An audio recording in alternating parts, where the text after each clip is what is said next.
Ayan, sabi ni Giovanni, nako-conscious daw siya at hindi siya makapagsimula mag-gym.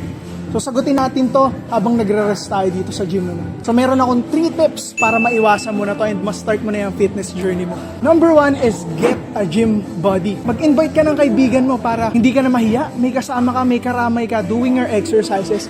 Nang sa gayon, masimulan mo na kasi yun yung pinakamahalaga. Just start. Pangalawa is get a gym coach. Kung wala kang ma-invite na kaibigan dahil iba-iba kayo ng schedule, yung gym coach ay isa sa mga magga-guide sa'yo para hindi ka ma-conscious kasi oftentimes hindi natin alam paano i-execute yung mga exercises. Naiisip natin baka mali-mali yung ginagawa natin.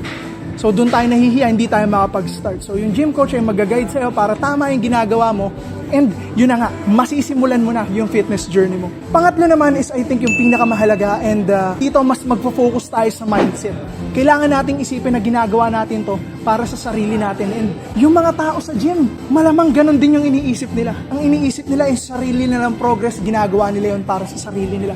So at the end of the day, isipin natin na ginagawa mo yan para sa sarili mo, mahalin mo yung sarili mo, i-improve mo yung sarili mo para mas maganda on how you carry yourself, how you present yourself to others. And yun, sana makapagsimula ka na, hindi ka na ma-conscious. And kung may maitutulong pa ako dyan sa fitness journey mo, bukas yung comment section natin. And maraming salamat. I will see you in the next video. Peace.